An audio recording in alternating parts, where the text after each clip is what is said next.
မင်္ဂလာပါကျွန်တော်တော့ကိုချက်ချမ်းပဲဖြစ်ပါတယ်ကျွန်တော်ဒီနေ့မျှဝေပေးချင်တာကတော့ဝယ်ယူရေးတောင်းဆိုမှု form ပေါ့အင်္ဂလိပ်လို့ဆိုရင်တော့ purchase request form အတူကောက်ဆိုရင်တော့ PRF ပေါ့ဒီသုံးနှုန်းတွေကတော့ဒီအဖွဲ့အစည်းတစ်ခုနဲ့တစ်ခုပေါ်မူတည်ပြီးတော့ကျွန်တော်တို့ပြောင်းလဲပါမှာပါဒီနေရာမှာကျွန်တော်အတွေ့အကြုံရဘာတွေမှားလိမှားတာရှိတယ်ဘယ်လိုမျိုးဝယ်ယူ purchase request form ကိုတောင်းဆိုရမယ်ဆိုတာကိုကျွန်တော်ရှင်းပြချင်ပါတယ်ကျွန်တော်တွေ့ကြုံရ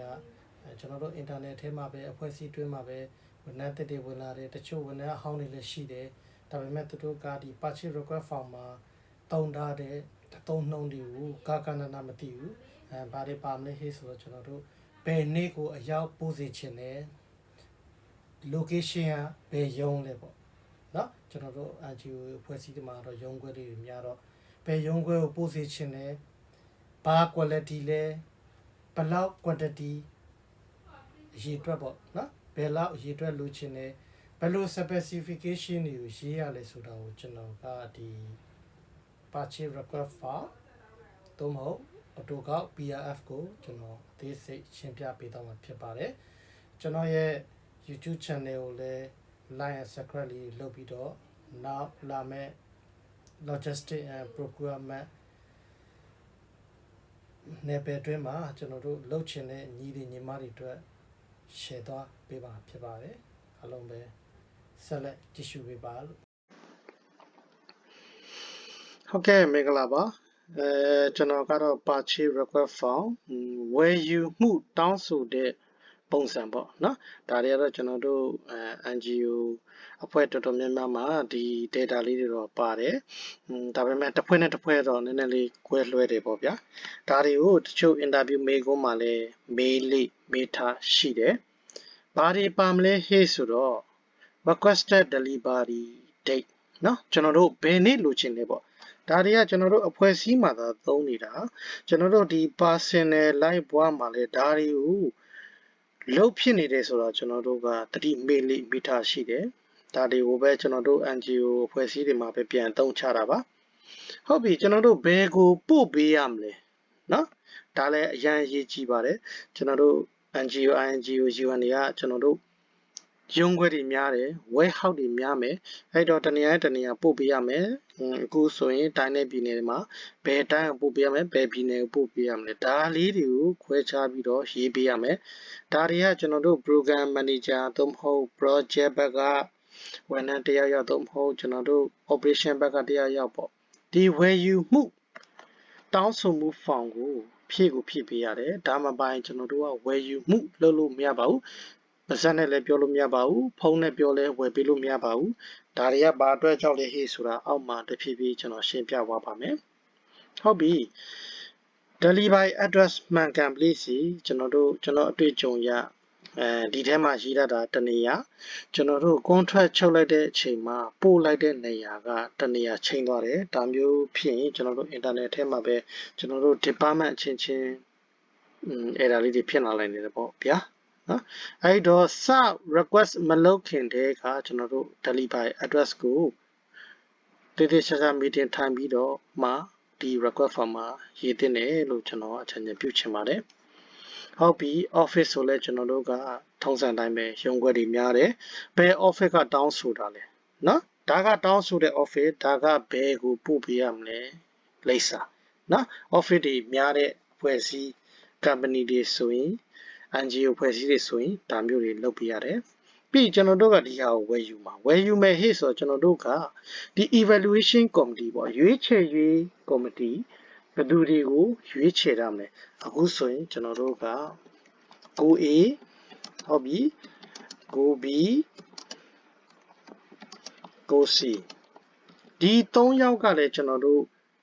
different department ကဖြစ်ကြမယ်။ဘာဖြစ်လို့လဲဆိုအဲ့ဒါမှကျွန်တော်တို့ကမှန်ကန်တဲ့ခုနက procurement guideline တွေရှိမယ် donor guideline တွေရှိတယ် compliance တွေဖြစ်အောင်ဆိုပြီးတော့ကျွန်တော်တို့က mark နဲ့ဆောင်ရတယ်။အဲ့ဒါမှကျွန်တော်တို့ခုနလိုမျိုးပေါ့အချင်းဖြတ်ချစားမှုမရှိရလေအောင်ကာကွယ်ထားခြင်းဖြစ်ပါတယ်။ကို A ကတော့ကျွန်တော်တို့admin ရပါဗျာ။နမူနာထားလိုက်မယ်နော်။ကို B ကတော့ finance ကပေါ့ ဒီဘက်ကကိုစီရကြတော့ကျွန်တော်တို့ project ဘက်ကပေါ့နော်အဲ့လိုမျိုးခွဲလေးခွဲတာရှိတယ်တချို့အဖွဲ့အစည်းတွေမှာဆိုရင်9ယောက်ထိဒီ committee အဖွဲ့အစည်းကိုဖွဲ့လေးဖွဲ့တာရှိတယ်နော်နောက်တစ်ချက်ကအရင်ရေးကြီးဆုံးပါပဲဗျာကျွန်တော်တို့ဘဝမှာလည်းကြုံဘူးတယ် personal life မှာလည်းကြုံဘူးတယ်အဖွဲ့အစည်းမှာလည်းထပ်ကြုံရပါမယ်ပါ criteria နဲ့ရွေးမလဲဆိုတာကိုထည့်ပြရပါတယ်တခါလေကျရင်ကျွန်တော်တို့က price ကိုကြည့်မယ် quality ကိုကြည့်မလားပြီးကျွန်တော်တို့သူတို့ရဲ့ service ကိုကြည့်မလားနော် delivery time ကိုကြည့်မလားအခြေအနေနဲ့အချိန်ခါပေါ်မူတည်ပြီးတော့ကျွန်တော်တို့ကဒါတွေကိုရွေးသွားပါတယ်နော်ဒါလေးကိုလည်းကျွန်တော်တို့ personal life မှာလည်းပြန်လဲအသုံးချစေချင်ပါတယ်အဖွဲ့အစည်းအတွက်ရော company အတွက်ရောမဟုတ်ဘဲနဲ့ပေါ့နော်ကိုယ့်ရဲ့personal life မှာလည်းအသုံးချစေချင်တယ်ဟုတ်ပြီနောက်တစ်ခုကတော့ကျွန်တော်တို့ responsible person သို့မဟုတ် budget holder သို့မဟုတ် department ပေါ့ဒီ budget ကိုဘယ်သူကထိန်းချုပ်ထားလဲပေါ့နော်အဲ့ထိန်းချုပ်ထားတဲ့လူကဒီ budget ကို approve ပေးရပါတယ်အဲ့ဒါမှကျွန်တော်တို့အစဉ်စဉ်ဒီ purchase ဝယ်ယူရေးတောင်းဆိုမှု form ကိုတင်လို့ရပါတယ်နောက်မှဆိုကျွန်တော်တို့ကပါဇက်နဲ့ပြောရင်ပါဇက်နဲ့ပဲဝယ်ပေးပါမယ်ဒီ purchase request form မပိုင်ကျွန်တော်တို့ကဝယ်ပေးလိမ့်မရှိပါဘူးဒါဖွဲ့စည်းတော်တော်များများပါဟုတ်ပြီကျွန်တော်တို့နောက်အောက်ဆင်းသွားပါမယ်ဒီ annual procurement plan ရဲ့ project procurement plan ကိုကျွန်တော်ဒီ slide မှာတော့မရှင်းပြသေးဘူးနောက် slide တစ်ခုမှာကျွန်တော်အကျယ်တဝင့်ကြီးရှင်းပြပေးပါမယ်ဘာဖြစ်လို့နည်းနည်းလေးရှိလို့ပါနော်ဟုတ်ပြီကျွန်တော်တို့ဒီ procurement မှာအမျိုးအစား၃မျိုး꿰တယ် supply service what နော်ဒါတွေကိုလည်းကျွန်တော်နောက်ပိုင်းမှာအထူးချရှင်းပြပေးပါမယ်ဒါကတော့လောလောဆယ်ကျွန်တော်တို့ purchase request form နဲ့ဥတီရှင်းပြပေးပါတာကျွန်တော်တို့ service ပေးရမယ့်ပစ္စည်းက supply လား service လား what လားပေါ့နော်ဒီမှာလည်းနည်းနည်းအချင်းချုပ်ပြောပြပေးမယ် service ဆိုတာကျွန်တော်တို့ printing ပါမယ်နော်ကျွန်တော်တို့မလုပ်နိုင်တဲ့ service မှန်သမျှပေါ့နော်ရင်မောင်းဝန်ဆောင်မှုတွေပါမယ်စသည်ဖြင့်ကျွန်တော်နောက် slide ဒီမှာရှင်းပြပေးတော့မှာပေါ့ what တွေကပါမယ်ဘာတွေပါမလဲဟိဆိုအတူချုပ်တွက်ဟိဆိုရင်တော့ construction what တွေပါမယ်ကျွန်တော် creative what တွေပါမယ်ဒါတွေအတူချုပ်ပဲသတ်မှတ်ထားပြီးဒီ၃ချက်လည်းမှတ်ထားပြီးပါကျွန်တော်တို့ procurement တွေမှာ supply service what ဒီ၃မျိုးတည်းကမလွဲမသွေလွတ်လို့မရပါဘူးဒီ၃မျိုးပဲလာပါတယ်နော်အဲ့အချိန်မှာကျွန်တော်တို့ specification ကိုပေါ်ပြပြီးတဲ့နေရာမှာတချို့ကကျွန်တော်တို့ experience ရဘာတွေပေါ်ပြလာလဲဟိဆိုတော့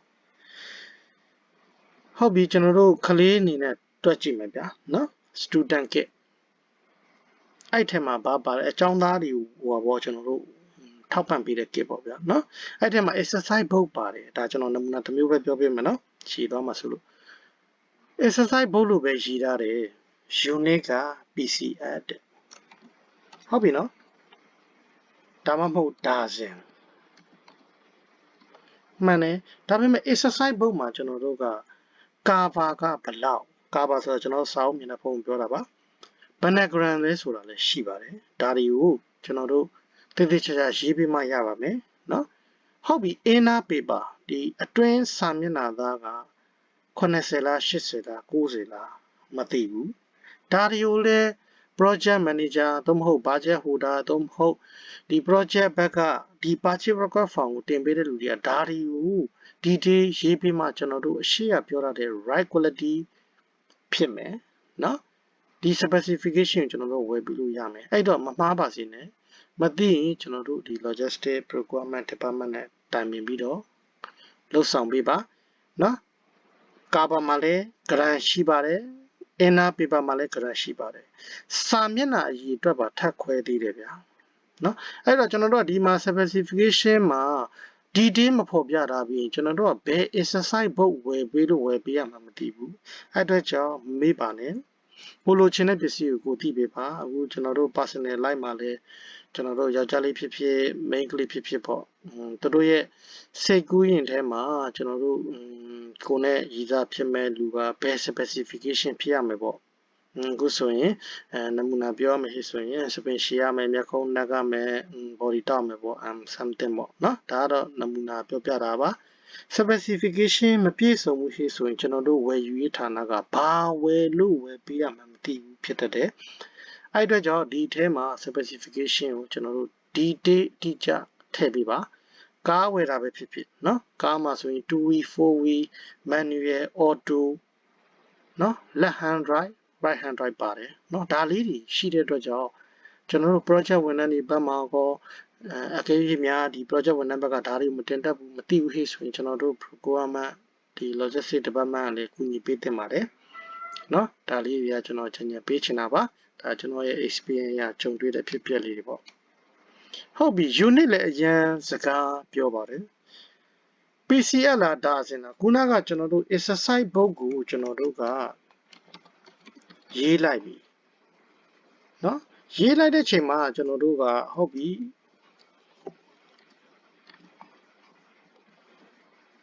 ဒီဟာကိုကျွန်တော်တို့ဒါစင်လိုက်ဝယ်ရမယ့်နေရာမှာကျွန်တော်တို့ကအရေးမှားသွားတယ် PCL သို့မဟုတ် bot နဲ့သွားရေးလိုက်တဲ့ချိန်မှာကျွန်တော်တို့ကခုနကကျွန်တော်ရှေ့မှာပြောထားပြီးတဲ့ YouTube ဒီ video မှာ5လုံးပေါ့เนาะright quantity မဖြစ်တော့ဘူး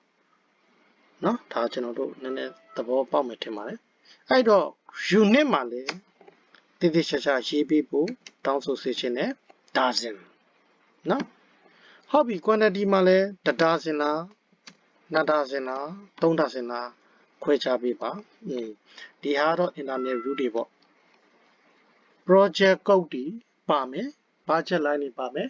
ဒါတွေကတော့တစ်ဖွဲ့နဲ့တစ်ဖွဲ့တော့မတူဘူးပေါ့ဗျာเนาะဒီ currency မှာလည်းတိတ်တော့ရေးမကြည့်ပေမဲ့တစ်ချက်gauge size စေချင်ပါတယ်မြန်မာကျပ်လားเนาะ euro နဲ့သွားမှာလား USD နဲ့သွားမှာလားเนาะတချို့ဒါလေးတွေမသိတဲ့ဝန်ထမ်းလေးတွေရှိတယ်ပေါ့เนาะဒါလေးတွေခွဲခြားပေးပါ estimate price ထည့်ပေးပါ total price ထည့်ပေးပါဟုတ်ပြီဒါလေးတွေဆိုရင်တော့ကျွန်တော်တို့ဒီ purchase request form ကိုဘယ်လိုရေးရမလဲ purchase request form ဘယ်လိုတောင်းဆိုရမလဲ purchase request form ကိုမမြင်ဘူးတဲ့လူတွေအတွက်ကျွန်တော် share ပေးခြင်းဖြစ်ပါတယ်နားမလည်တာရှိရင်ကျွန်တော်ရဲ့ YouTube video ရဲ့ comment box မှာလည်းလာမေးလို့ရပါတယ်